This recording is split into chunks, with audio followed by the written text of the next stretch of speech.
Hello दोस्तों, welcome back to my channel Renu study 99। Friends, आज की वीडियो में मैं इतिहास के महत्वपूर्ण प्रश्नों की चर्चा करूंगी जो कि सभी के लिए महत्वपूर्ण हैं। तो चलिए शुरू करते हैं इसी के साथ आज की क्लास और देख लेते हैं इतिहास के सभी इम्पोर्टेंट प्रश्नों को जो कि आप सभी के कॉम्पिटिटिव एग्ज़ाम में आते रहते हैं और बहुत बार ये क्वेश्चन पूछे जा चुके हैं और आगे भी ये प्रश्न पूछे जाएंगे। तो चलिए शुरू करते हैं, देख लेते हैं हम सभी महत्वपूर्ण प्रश्नों को। ये इतिहास के प्रागैतिहासिक काल के क्वेश्चन आंसर हैं। प्रश्न नंबर 1 है, भारत में सर्वप्रथम पाषाण कालीन सभ्यता की खोज कब प्रारंभ की गई? तो भारत में सर्वप्रथम पाषाण कालीन सभ्यता की खोज 1863 ईस्वी में की गई। अगला प्रश्न हम देख लेते हैं। प्रश्न संख्या 2 है, सर्वप्रथम पाषाण कालीन उपकरण को खोजने का श्रेय किसको दिया जाता है? तो सर्वप्रथम पाषाण कालीन उपकरण को खोजने का श्रेय रॉबर्ट ब्रूस फुट को दिया जाता है। किसको दिया जाता है? रॉबर्ट ब्रूस फुट को सर्वप्रथम पाषाण कालीन उपकरण को खोजने का श्रेय दिया जाता है। अगला प्रश्न हम देख लेते हैं। प्रश्न संख्या 3 है, सर्वप्रथम पूर्व पाषाण कालीन उपकरण भारत में किस स्थान से खोजा गया? तो उत्तर है मद्रास स्थित पल्लवरम से। मद्रास स्थित पल्लवरम से सर्वप्रथम पूर्व पाषाण कालीन उपकरण भारत में खोजा गया था। अगला प्रश्न हम देख लेते हैं। प्रश्न संख्या 4 है। प्रश्न संख्या 4 है, उच्च पूरा पाषाण संस्कृत को फलकों की प्रधानता के कारण किस संस्कृत के नाम से जाना जाता है? तो फलक संस्कृत के नाम से जाना जाता है। फलक संस्कृत के नाम से उच्च पूरा पाषाण संस्कृत को फलकों की प्रधानता के कारण फलक संस्कृत के नाम से जाना जाता है। अगला प्रश्न हम देख लेते हैं। प्रश्न संख्या 5 है, आखेट एवं पशुपालन का कार्य सर्वप्रथम किस काल में शुरू हुआ? तो आखेट एवं पशुपालन का कार्य सर्वप्रथम मध्य पाषाण काल में शुरू हुआ। कब शुरू हुआ आखेट एवं पशुपालन का कार्य सर्वप्रथम? तो मध्य पाषाण काल में शुरू हुआ। अगला प्रश्न हम देख लेते हैं। प्रश्न संख्या 6 है, किस काल में कृषि करने का प्रचलन नहीं था?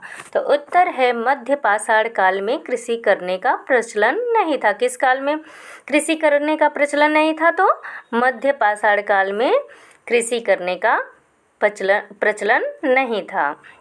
देखिए दोस्तों, ये सभी वेरी इंपॉर्टेंट क्वेश्चन है। आप लोग इस वीडियो को पूरा देखिएगा, स्किप मत करिएगा और ये सभी क्वेश्चन आपको अपने आने वाले एग्ज़ाम में देखने को ज़रूर मिलेंगे। आगे है प्रश्न संख्या 7 है, आदिमानव ने सर्वप्रथम क्या सीखा था? तो आदिमानव ने सर्वप्रथम आग जलाना सीखा था। आदिमानव ने सर्वप्रथम क्या सीखा था? आग जलाना सीखा था। अगला प्रश्न हम देख लेते हैं। प्रश्न संख्या 8 है।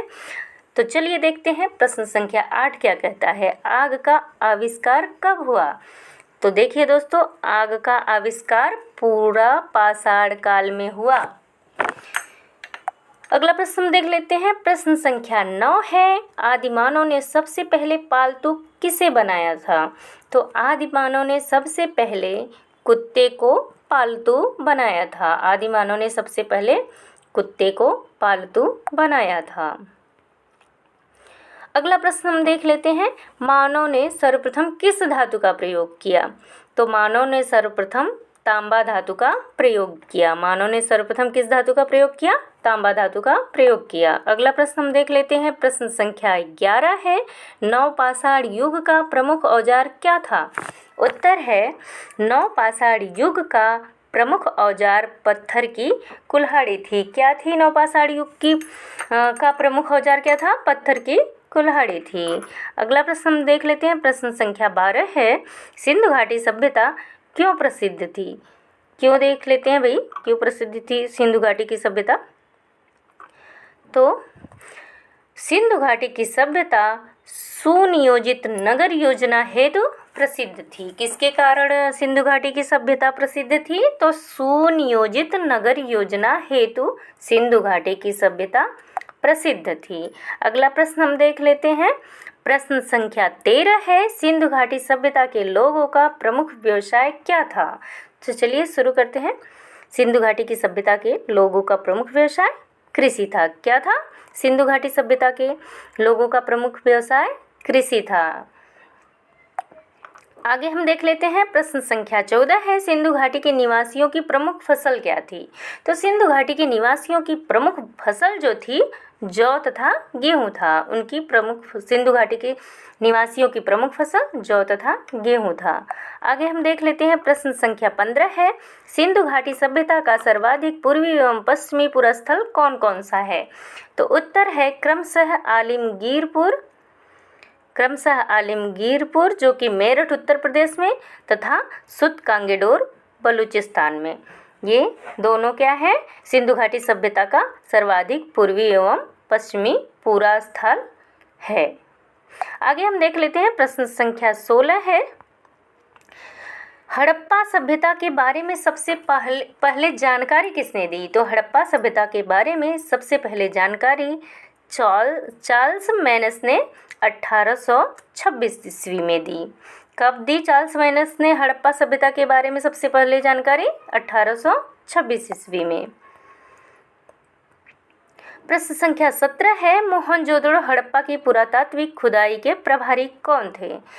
मोहनजोदड़ो हड़प्पा की पुरातात्विक खुदाई के प्रभारी कौन थे? तो सर जॉन मार्शल थे। देखिए दोस्तों, मैंने इसमें बहुत सारे चार ऑप्शन डाल के आपका समय खराब करने से अच्छा मैंने सोचा कि भाई तुरंत क्वेश्चन रहे, उसके बाद तुरंत उत्तर रहे, बात वहीं ख़त्म हो जाए। याद होना ज़रूरी है। उसमें बहुत सारे ऑप्शन देख के तो हम एग्ज़ाम में ऑप्शन देख लेंगे, हमें बस आंसर पता होना चाहिए। ऑप्शन देख के हमें अपना समय बर्बाद करने से अच्छा है कि हमें ये देखना ज़रूरी है कि जो प्रश्न है उसका उत्तर हमें सही पता होना चाहिए। बाकी ऑप्शन में चाहे जो भी हो, सही उत्तर तो हम ढूंढ ही लेंगे। आगे हम देख लेते हैं। प्रश्न संख्या 18 है, हड़प्पा की सभ्यता कैसी थी? तो हड़प्पा की सभ्यता कांस्य युगीन थी। हड़प्पा की सभ्यता कैसी थी? कांस्य युगीन थी। अगला प्रश्न हम देख लेते हैं। सिंधु घाटी सभ्यता की लिपि कैसी थी? तो सिंधु घाटी सभ्यता की लिपि चित्रात्मक थी। कैसी थी सिंधु घाटी सभ्यता की लिपि? चित्रात्मक थी। अगला प्रश्न हम देख लेते हैं। प्रश्न संख्या 20 है, मिस्र के राजा क्या कहलाते थे? तो उत्तर है मिस्र के राजा फराओ कहलाते थे। मिस्र के राजा क्या कहलाते थे? फराओ कहलाते थे। अगला प्रश्न है, प्रश्न संख्या 21 है, खरोष्टी लिपि किस ओर से लिखी जाती थी? तो उत्तर है खरोष्टी लिपि दाएं से बाएं की ओर लिखी जाती है। खरोष्टी लिपि किस ओर लिखी जाती है? दाएं से बाएं की ओर लिखी जाती है। अगला प्रश्न हम देख लेते हैं। प्रश्न संख्या 22 है, स्वास्तिक का चिन्ह किसकी देन है? तो स्वास्तिक का चिन्ह सिंधु घाटी सभ्यता की देन है। स्वास्तिक का चिन्ह किसकी देन है? सिंधु घाटी सभ्यता की देन है। अगला प्रश्न हम देख लेते हैं। प्रश्न संख्या 23 है, सिंधु घाटी की सभ्यता कैसी थी? तो सिंधु घाटी की सभ्यता कैसी थी? आद्य ऐतिहासिक थी। सिंधु घाटी की सभ्यता आद्य ऐतिहासिक थी। अगला प्रश्न हम देख लेते हैं। प्रश्न संख्या 24 है, यानी कि 24 है, हड़प्पा किस नदी के तट पर स्थित है? तो देख लेते हैं हम। हड़प्पा रावी नदी के तट पर स्थित है। हड़प्पा किस नदी के तट पर स्थित है? रावी नदी के तट पर स्थित है हड़प्पा। अगला प्रश्न हम देख लेते हैं। प्रश्न संख्या 25 है, सिंधु घाटी सभ्यता का प्रमुख बंदरगाह कौन सा था? तो उत्तर है सिंधु घाटी सभ्यता का प्रमुख बंदरगाह लोथल था। लोथल क्या था? सिंधु घाटी सभ्यता का प्रमुख बंदरगाह था। अगला प्रश्न हम देख लेते हैं। प्रश्न संख्या 26 है, हड़प्पा के लोग किस से अनभिज्ञ थे? अनभिज्ञ का मतलब अनजान थे। ये होता है हड़प्पा के लोग लोहे से अनभिज्ञ थे। किससे अनभिज्ञ थे? लोहे से अनभिज्ञ थे।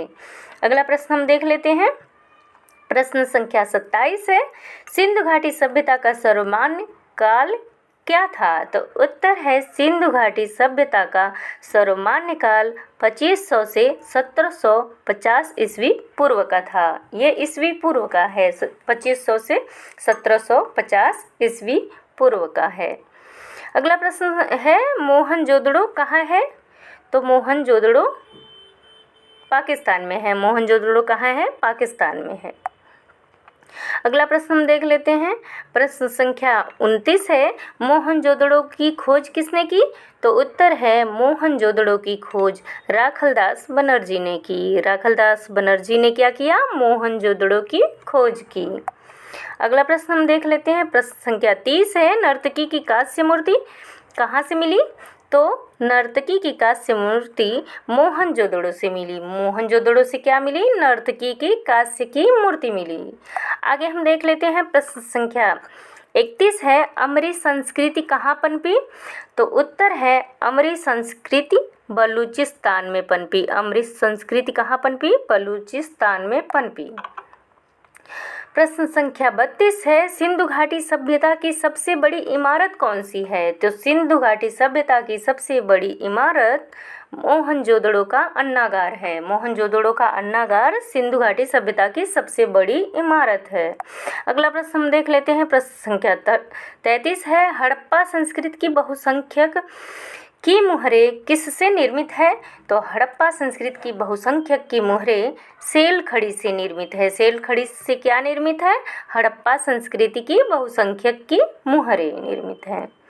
अगला प्रश्न हम देख लेते हैं। प्रश्न संख्या 34 है, पकी मिट्टी का बना हल का एक प्रतिरूप। पकी मिट्टी का बना हल का एक प्रतिरूप कहाँ से प्राप्त हुआ?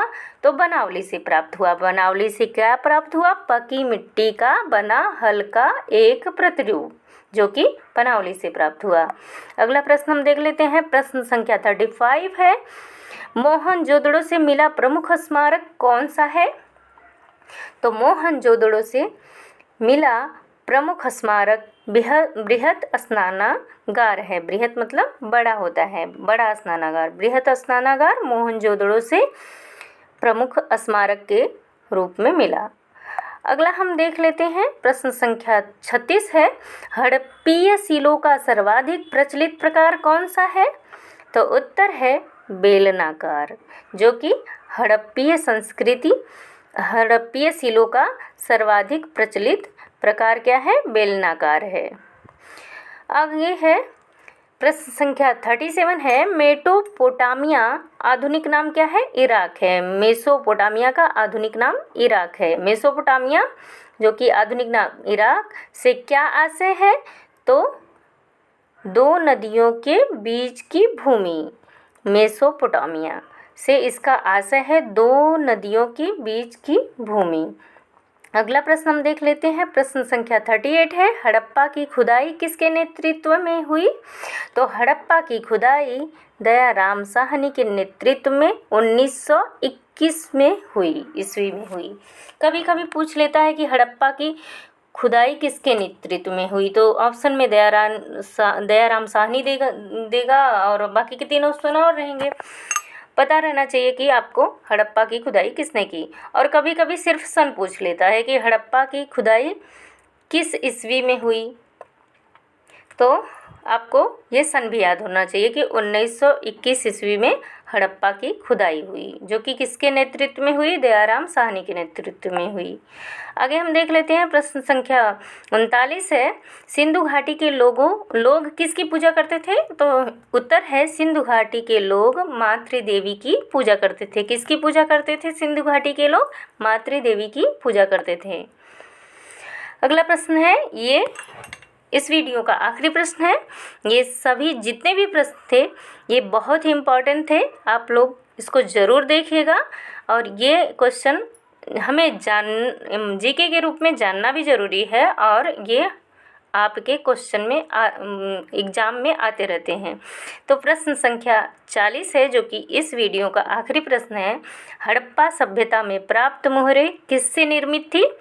तो हड़प्पा सभ्यता में प्राप्त मुहरें स्टेटाइट से निर्मित थी।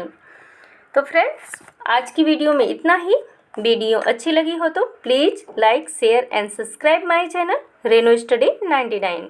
Bye bye friends, thank you for watching this video.